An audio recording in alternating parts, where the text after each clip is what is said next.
नमस्कार दोस्तों, सेना स्टॉक्स यूट्यूब चैनल में एक बार फिर से आप सभी का बहुत बहुत स्वागत है। और आज हमें निफ्टी की क्लोजिंग मिली है 24,276 पे, यानी कि 144 पॉइंट यहाँ पे ऊपर निफ्टी बंद हुई है। अगर आप बैंक निफ्टी को देखते हैं तो यहाँ पे 53 पॉइंट ऊपर बंद हुई है।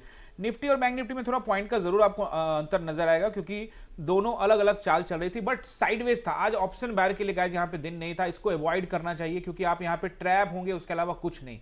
ऐसे जगहों पे जब भी आप जाओगे आप ट्रैप होगे, और ये कुछ अचानक से जो कैंडल बन गया, आप सोच रहे कि मैं इसको कैश कर लूँ, इतना आसान नहीं होगा। और हम यहाँ पे गए भी थे आज, मैं आपको बताता हूँ ट्रेड हमने कहाँ पे लिया था।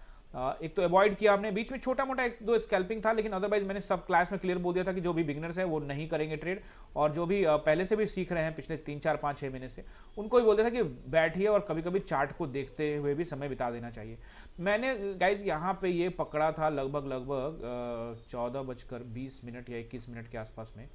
ये कैंडल था शायद, जी हाँ बिल्कुल, ये रेड कैंडल पे यहाँ पे गाइज मैंने इसको पकड़ा था ट्रेड को, और मैंने अपना जो पोजीशन है यहाँ तक बरकरार रखा था। लेकिन गाइज यहाँ पे कुछ खास पैसा नहीं मिल रहा था। आप जाके इसका चार्ट देखोगे, दूसरा पैसे वाला मैं आपको चार्ट दिखाता हूँ यहाँ पे। ये देखिए, ये जो पैसा है गाइज, क्या मिल रहा था यहाँ पे, कुछ नहीं मिल रहा था। ये ऊपर नीचे इस तरह से कर रहा था, लेकिन ब्रेकआउट पैसे में नहीं हुआ। चार्ट पे जरूर ब्रेकआउट हुआ, बट पैसे में ब्रेकआउट नहीं हुआ, जिस वजह से एक रेड कैंडल, यही रेड कैंडल, जबकि बाजार देखो, आप सोचो क्या हुआ। यहां पे ट्रेड लिया था मैंने इस जगह पे, ठीक है, यहां पे ट्रेड लिया, और इस रेड कैंडल यहां से मेरे को इस पे थोड़ा प्रॉफिट हो रहा था, इस रेड कैंडल पे लॉस शुरू दिखने लग गया।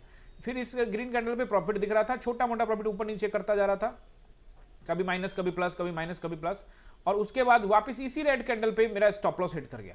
तो आप समझ सकते हो कि बाजार ने क्या किया। उसके इस रेड कैंडल पे तो बहुत कुछ कर जाता वो, इसी रेड कैंडल पे, यानी इतना ऊपर। तो प्रीमियम में बहुत आज यहाँ पे गाइस प्रीमियम ऑप्शन बायर को प्रॉपर तरीके से इस ब्रेकआउट के बाद मिला नहीं। हाँ, अगर इस ब्रेकआउट से पहले ही पकड़ लिए होते तो यहाँ पे ये 35 रुपए का कैंडल बना था, ये 18 रुपए का बना था, वो अलग बात है। लेकिन आप अचानक से इसको नहीं पकड़ सकते हो, कि आप बैठे हो मोमेंटम में, तब तो अलग बात है। लेकिन आप साइडवेज मार्केट में अचानक से कोई मोमेंटम आएगा तो फिर उसके बाद तुरंत आप उस पहला कैंडल को ही पकड़ लो, इतना आसान नहीं है। और ये कहना बिल्कुल गलत है, कोई कह रहा है कि मैंने इसी को पकड़ लिया, तो फिर तुक्का वाली बात हो जाती है। तो ये जो एरिया था पूरा रेसिस्टेंस का था, और वी आर वेटिंग कि यहाँ से रेसिस्टेंस आएगा, हम यहाँ से फिर से देंगे। लेकिन जैसे ये बड़ा कैंडल बना तो हम यहाँ पे थोड़ा सा वेट कर रहे थे, हम यहाँ पे ट्रेड अवॉइड कर रहे थे। लेकिन उसके बाद कॉल पकड़ा, लेकिन कुछ फायदा हुआ नहीं। एक ही कैंडल, 2 4 कैंडल ऊपर गए, लेकिन अपने को प्रीमियम प्रॉपर मिला नहीं, and finally stop loss hit हुआ। कुछ यहाँ पे थोड़ा बहुत किया था। तो आज का डे प्रॉपर तरीके से ऑप्शन बायर के लिए नहीं था, और ऐसे दिन, ऐसे डे को हमको अवॉइड करना चाहिए।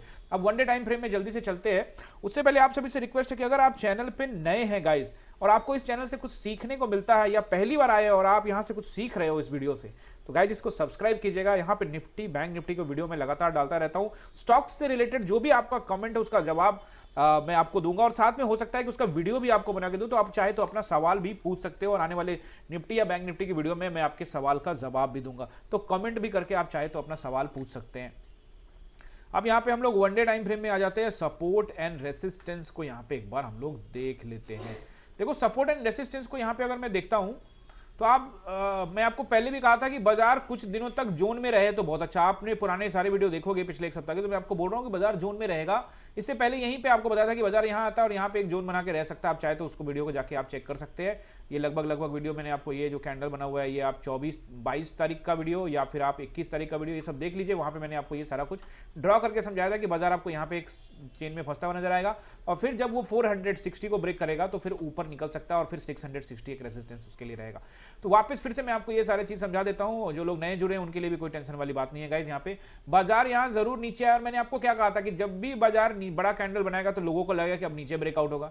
अब जब ये दो बैक टू बैक उसने ग्रीन बना दिए हैं, तो अब लोगों को लगेगा कि बाजार ऊपर ब्रेकआउट होगा। गाइज ये चक्कर में पड़ना ही नहीं है। आप सपोर्ट एंड रेसिस्टेंस को ध्यान रखिए। बाजार अभी जोन में है, जब तक ये जोन में, अब 6 दिन इसने जोन में बिता दिया, अब ये 3 दिन का जो जोन था उसमें जाके फंस गया है। तो जोन का ब्रेकआउट जब तक नहीं होता है मेरे भाइयों, तो तब तक बाजार कहां ही ऊपर जाएगा। और जोन में ट्रेड करने से बहुत नुकसान होते हैं, फायदा कुछ नहीं होता। एक बार ब्रेकआउट हो जाता है, मोमेंटम मिलता है, तो मोमेंटम में ट्रेड करने का फायदा होता है। जोन में कैसे ट्रेड करते हैं, इसके लिए देखो लाइव क्लास में मैं सारा कुछ बताता हूं कि जोन में अगर करना भी हो तो क्या लॉट साइज रहेगा, किस तरह से एंट्री करेंगे। ये नंबर, इस नंबर से आप कॉल करके हमारी टीम से बात कर सकते हैं, अपनी ट्रेडिंग जर्नी की नई शुरुआत मेरे साथ कर सकते हैं। यहाँ पे सपोर्ट एंड रेसिस्टेंस नोट कर लिए। सबसे पहला रेसिस्टेंस जो मुझे दिख रहा है वो दिख रहा है यहाँ पे 24,330 और 360। ये 30 पॉइंट का मैंने आपको क्यों बनाया, ये बड़ा ही इंपॉर्टेंट नंबर है। ये दोनों 30 तक में आया तब भी अपना आप यहाँ पे देखेंगे बाजार यहाँ से नीचे आता हुआ हो सकता है खींच के 60 तक ले जाए, तो फिर उसके बाद भी बाजार आपको यहाँ से नीचे आता हुआ दिख सकता है। तो यहाँ थोड़ा आपको अलर्ट रहना पड़ेगा गाइस।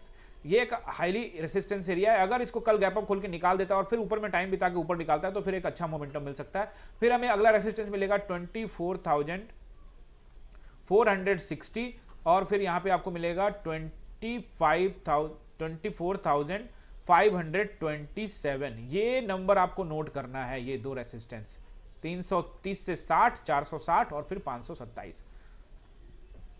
इसमें से जो 460 का नंबर यानी 24,460 वो हाईली रेसिस्टेंस एरिया है। एक बार उसको निकाल देता है ना तो फिर हम 660 को भी टेस्ट करने के लिए गाइस जा सकते हैं। जरूरी नहीं कि कल ही जाए परसों जाए, आपको मोमेंटम समझना है किस तरह से बाजार यहां पे कामकाज कर सकता है। अब ये रेसिस्टेंस ब्रेक होता है और उसके ऊपर में प्राइस एक्शन बनते हुए बाजार ऊपर जाता है तो ठीक है, हम पीछा करेंगे, कोई दिक्कत नहीं है। हायर हाइज बनाते हुए जा रहा है तो हायर लोज जब बनाएगा वहां पे हम पकड़ सकते हैं। अब गाइस यहां पे हमको देखना पड़ेगा सपोर्ट को। तो सपोर्ट सबसे पहले जो मुझे नजर आ रहा है वो अच्छा सपोर्ट आज भी गाइज वही है 160 130 24,130 से लेके 160। भले बाजार यहां से 100 पॉइंट ऊपर खड़ा है लेकिन अगर आपको नीचे आया दिखा तो ये अब तत्कालिक रूप से सपोर्ट का काम करेगा। कैसे, मैंने आपको बताया कि जब बाजार आपने देखा होगा कि जब ये बाजार ये ग्रीन कैंडल रेड कैंडल बना के नीचे आया, जब अगले दिन ग्रीन बनाया तो ये बार बार कोशिश किया लेकिन यहीं पे कहीं पे अटक गया क्योंकि ये तीनों कैंडल इसको ऊपर जाने नहीं दिए। अब जब बाजार ऊपर चला गया है तो अब जब ये वापस नीचे आएगा तो इसी 3 कैंडल का जो लो है ये इसको सपोर्ट का काम करेगा। इस पर आप जरूर ध्यान रखिएगा, ठीक है। अगर वो भी सपोर्ट ब्रेक होता है 360 के आसपास का सपोर्ट 130 या 160 का सपोर्ट ब्रेक होता है तो फिर वैसी स्थिति में गाइज हम और नीचे आएंगे और फिर हम आ जाएंगे यहाँ पे राउंड नंबर 24,000 और 24,000 को जैसे ब्रेक करेगा तो फिर हम फिर से वापस पिछले कैंडल का हाई लो है इसको टेस्टिंग करने के लिए आ सकते हैं। प्राइस एक्शन को प्रॉपर फॉलो कीजिएगा तभी आपका गाइज यहाँ पे पैसा बनेगा। I hope support and resistance आपने नोट कर लिया है, अगर कर लिया है तो लाइक कीजिएगा, चैनल को सब्सक्राइब कीजिएगा। मिलते हैं अगले वीडियो में, आप सभी का बहुत बहुत धन्यवाद।